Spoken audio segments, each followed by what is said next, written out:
Tonight, somewhere in the world, someone is standing over a casket.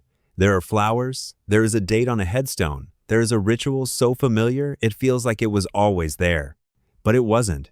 For most of human history, there was no casket, no headstone, no ceremony anyone alive today would recognize. And what ancient humans actually did when someone died reveals something deeply uncomfortable about the living. Let's start with the oldest evidence we have.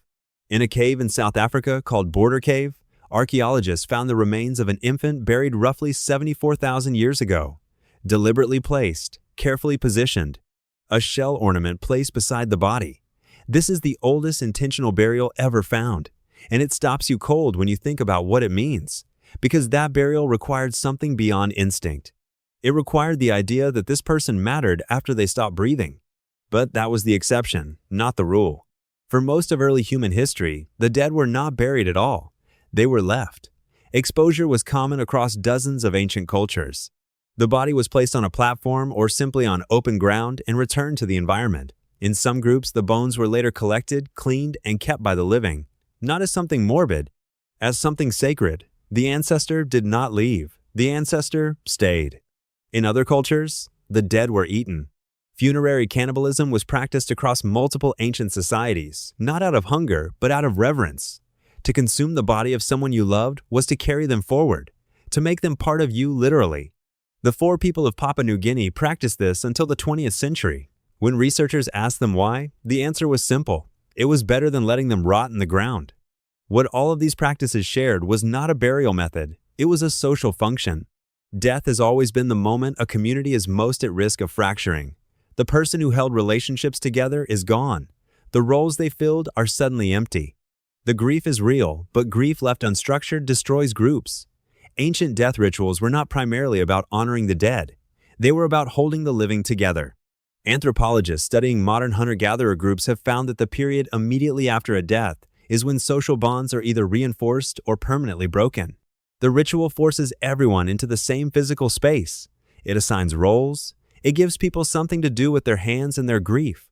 It creates a shared story about what death means, so that nobody has to face that question alone in the dark.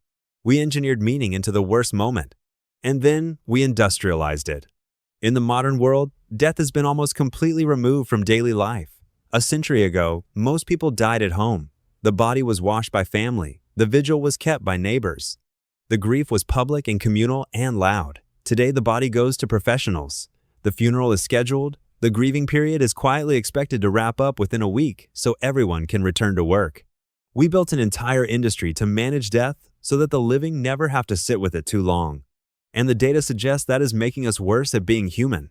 Societies with weakened death rituals show higher rates of prolonged grief disorder, social isolation after loss, and a measurably reduced sense of community cohesion. When you remove the ritual, you remove the mechanism that holds people together at the moment they most need holding. Your ancestors understood something we have quietly forgotten. Death was not an interruption to life. It was the event around which life organized itself. The burial, the feast, the wailing, the bone-keeping, the cannibalism, all of it was technology. Social technology built to answer the one question every human who ever lived has had to face. What do we do now that they are gone? For 300,000 years, the answer was always the same. You come together, you perform the ritual, you make sure nobody has to answer that question alone. We stopped doing that.